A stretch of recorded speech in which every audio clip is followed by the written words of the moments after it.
This is the video for the Aeneid, book 1, lines 46 to 64.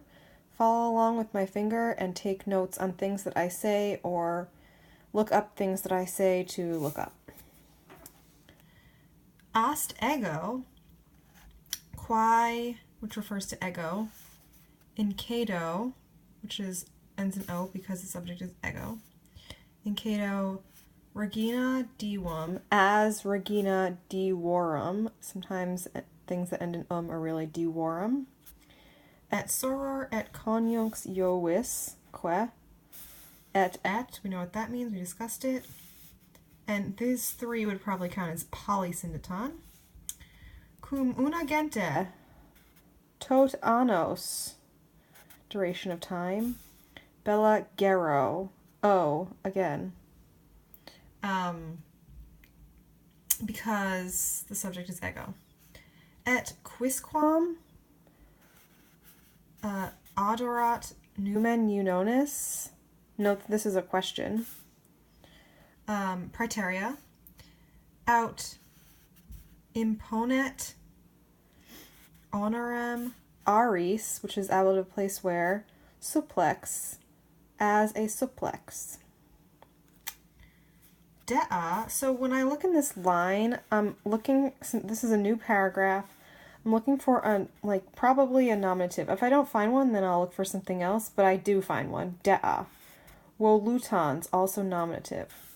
Talia, which is a neuter plural accusative, so talia, things. Talk about that more in class tomorrow. Flammato corde, which is an ablative place where. Secum, which is really cum plus se. And then we can go in word order here, or kind of word order. In patriam nimborum, loca, feta, which is an adjective describing loca, feta ferentibus austris. I believe these are ablatives with this adjective, so this adjective takes an ablative. Venit aeoliam. And note that the subject of venit is dea. So at its base, this sentence is just a nominative and a present tense verb. There's some other stuff in there, but that's really what it is. Hic, wasto antro. Hic is an adverb, by the way, not hic meaning this, but hic meaning here. Wasto antro, ablative place where. Rex Iolus. And here's a nominative. So just like in the first sentence, where it was, or in that sentence where it was a nominative and a verb, present tense verb, let's see if there's a present tense verb.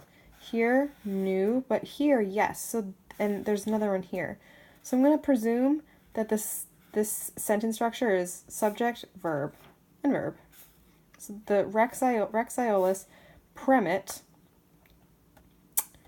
luctantes ventos tempestates que sonoras. So this is an chiasmus, A, B, B, A. Adjective, noun, noun, adjective. So premit imperio, ablative of means.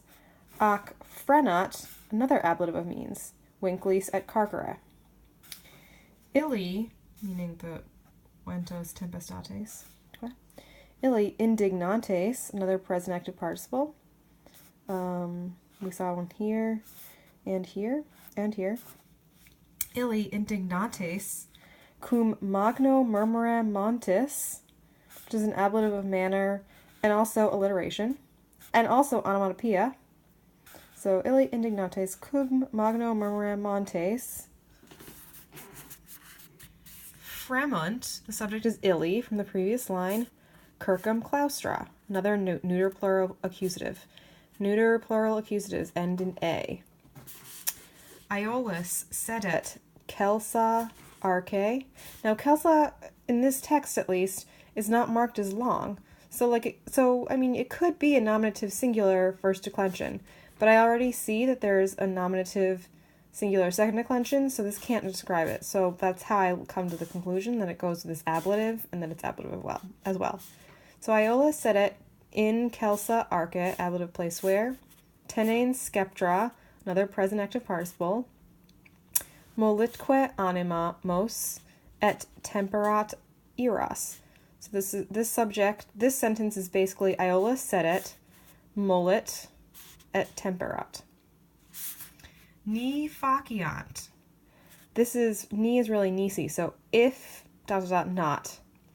And this is a contrary to fact or conditional. So this is an example of a conditional. Ni faciant. Maria ac teras caelumque profundum.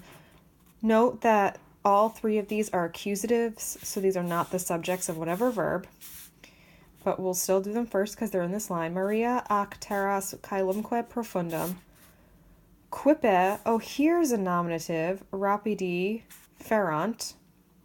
So, really, the structure, the order of the sentence is this: ni faciant, quippe rapidi ferant. Everything here as the direct object. Secum, verantque, the subject is still rapidi. Per auras. Sed pater omnipotens obdidit. Speluncis atris, ablative place where. Metuens hoc. We've seen a similar phrase. We've seen id metuens, and here is hoc metuens. Metuens hoc imposuit. So we've obdidit and imposuit, and the subject is pater. Imposuit molemque et montus altos. This is really montes altos. In super. Que dedit regem. Qui sciret.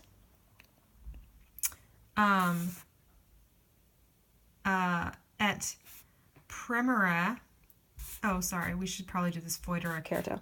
Qui, by means of a foedera certo, sciret et premere, et dare laxas habenas. So we have an et premere et dare. Laxas habenas usus, which is a perfect passive participle. And this phrase is a relative clause of characteristic.